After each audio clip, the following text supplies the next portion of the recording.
People always call me cautious in relationships. Cautious Craig, they joked, because I never fully committed until I was sure. That changed when I met Vanessa. After 2 years together, I proposed, and our engagement party was set for last Saturday at her father's country club. Vanessa's family had serious money. Her dad, Gerald, an investment banker, had made it clear he thought she was settling by choosing me. I run a landscaping business. Not exactly the hedge fund manager he had envisioned for his daughter. The party was in full swing when I noticed Vanessa had disappeared. After searching everywhere, I found her in a coat room with her arms wrapped around her ex, Devin. They were kissing like teenagers, completely oblivious to my presence. I stood there, watching. Devin noticed me first and stepped back. Vanessa turned, and instead of looking guilty, she rolled her eyes. Seriously, Craig? It's just a goodbye kiss. We have history. When I didn't respond, she snapped, God, don't be such an insecure loser.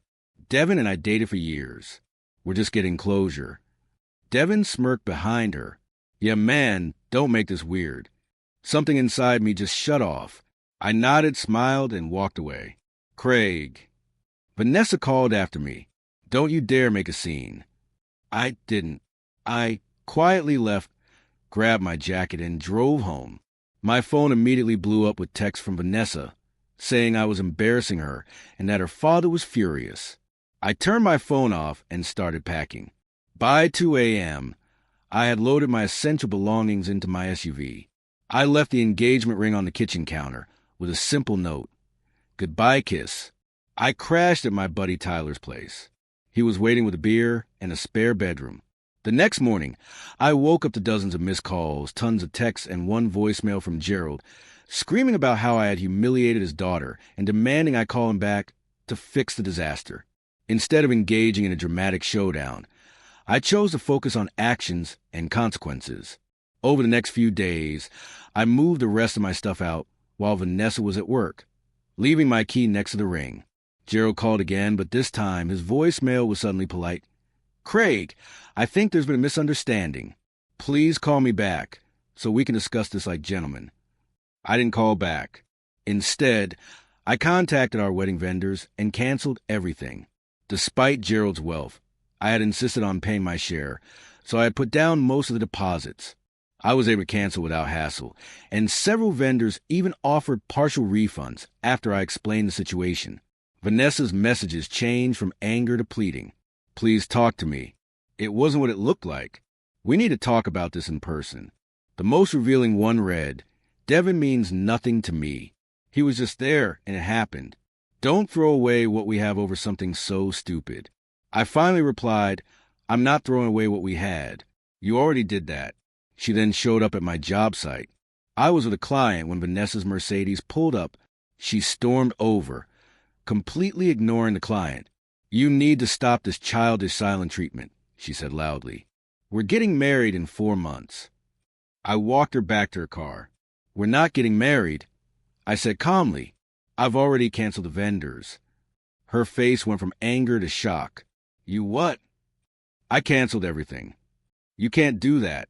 My father has already invited his business associates. Then I guess you and Devin will have to figure something out.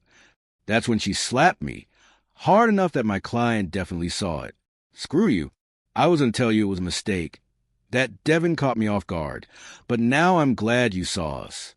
You never deserved me anyway. As she turned to leave, I said, You know what's interesting? You're more upset about the canceled wedding than about losing me. She had no response. Later that day, Gerald called again. This time, I answered. Craig, he said, his voice controlled. We need to discuss the situation. There's nothing to discuss. Don't be hasty. Everyone makes mistakes. Vanessa is very sorry. Is she sorry it happened or sorry I saw it?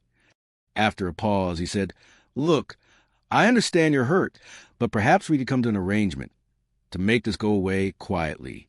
Are you trying to bribe me to marry your daughter after she cheated? I wouldn't phrase it that way. I'm offering compensation for your emotional distress. I laughed and hung up. That evening, I got a text from Devin. This is Devin. We should talk. Man to man. Blocked. The weird thing is, I'm not even angry anymore. Just done. 2 weeks passed, and things got more interesting. I blocked Vanessa everywhere. I didn't let her keep the ring. It was my grandmother's. I told our mutual friends what happened, but only when they asked directly after I declined Gerald's arrangement. He showed up at my office unannounced. My assistant looked uncomfortable when she came to get me. I found Gerald sitting in our reception area, looking out of place in his expensive suit. "We need to talk," he said. "In my office." He got straight to the point. "I've been doing some research on your business," he began with a smirk. "You've done well for yourself, considering your background." "What do you want, Gerald?" "You have loans on your equipment. You've also bid on the Westview Park project." He smiled thinly. "Did you know I'm on the board that approves?" Those bids. My stomach tightened, but I kept my face neutral. "Are you threatening my livelihood because I won't marry your cheating daughter?" I asked. "I'm simply pointing out that actions have consequences," Gerald replied. "Vanessa made a mistake. One kiss. And now you're punishing her by humiliating our family." "One kiss that I happened to see." I corrected, "and I'm not punishing anyone. I'm protecting myself." Gerald leaned forward. "Be reasonable. The wedding can be postponed, not canceled. Why are you so desperate for this wedding to happen?" I interrupted. "You never even liked me." Something flickered across his face. Worry. "Vanessa wants this marriage," he said firmly.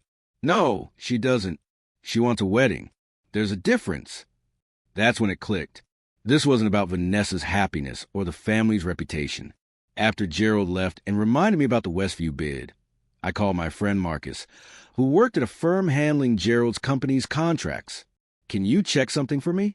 Anything unusual going on with Gerald Bennett's company?" Marcus called back an hour later. "Dude, how did you know? It's not public yet, but there are rumors, discrepancies in their quarterly reports. The SEC is looking into it." Suddenly, Gerald's desperation made sense. He needed the wedding to project stability while under financial scrutiny. I sent him a text. "I know about the SEC." No response. The next day, the Westview Park Board approved my bid. Meanwhile, Vanessa started telling everyone I was controlling and jealous, that she had escaped our relationship. Friends called me, concerned. I just told them the truth.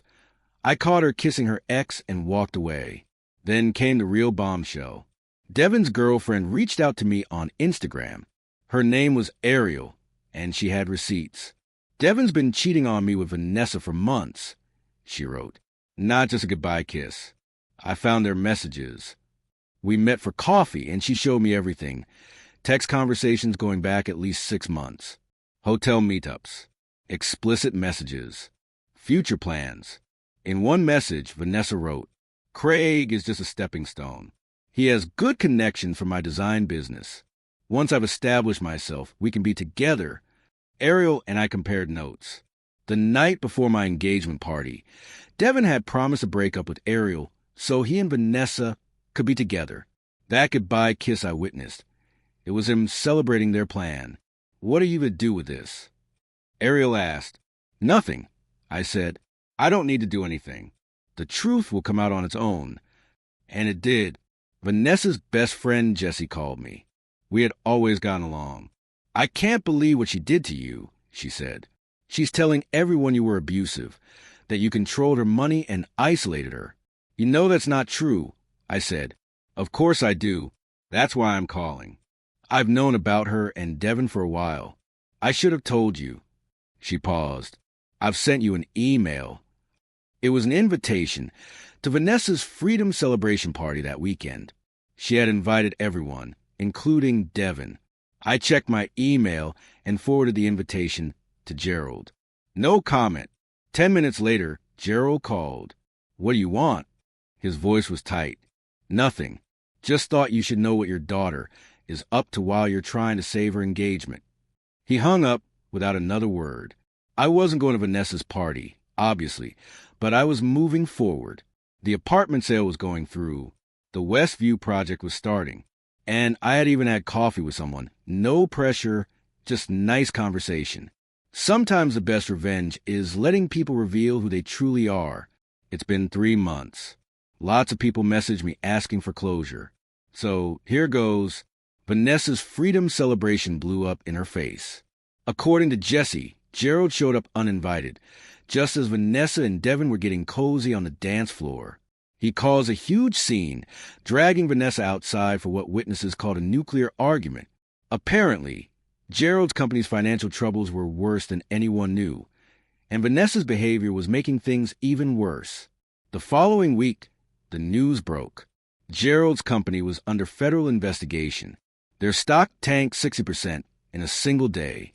Vanessa tried contacting me again, sending a long email about making the biggest mistake of her life and needing support during this difficult family time. I didn't respond. Devin ghosted her once the Bennett family fortune took a hit. Ariel told me he even tried getting back with her, claiming Vanessa had pursued him relentlessly. She wasn't buying it. My business has been thriving. The Westview Park project was a success, leading to 2 more municipal contracts. I've hired more employees and moved into a bigger office. About 6 weeks ago, I was having dinner with Eliza, the woman I mentioned before. We're dating now. That's when Vanessa walked in with her friends. She spotted me immediately and came over. "Craig," she said, all fake cheerfulness. "How are you?" "I'm good. Vanessa, this is Eliza." Eliza smiled politely but said nothing. After an awkward silence, Vanessa said, "I've been thinking about you. Maybe we could talk sometime for closure." One of her friends called out, "Vanessa, your dad's on the phone. He says it's urgent." Panic flashed across her face. "I have to take this, but call me, okay?" After she left, Eliza raised an eyebrow. "So that's the famous Vanessa?" "That's her, I confirmed. She seems intense." We both laughed. I never called Vanessa. Last week, Gerald pleaded guilty to securities fraud. The news reported that he's liquidating personal assets, including the country club where our engagement party was held. Jesse told me Vanessa had to move out of our old apartment and into a much smaller place. She's also had to take a corporate job, giving up her dreams of an independent design studio. "She still talks about you," Jesse said. "You're the one who got away." "I'm not the one who got away. I told her. I'm the one who walked away. There's a difference. I don't take pleasure in their troubles. What happened wasn't my doing. It was a natural consequence of their own actions. I'm just glad I discovered who they truly were before I legally joined their family. As for me, life's good. Eliza and I are taking things slow. My business is thriving. I've even adopted a dog, a rescue lab mix named Remy. My grandmother's ring is back in its box, waiting for the right person. Maybe that's Eliza. Maybe it's someone I haven't met yet. No rush. Sometimes, the worst moments lead us exactly where we need to be. That goodbye kiss? It was actually my hello to a better future.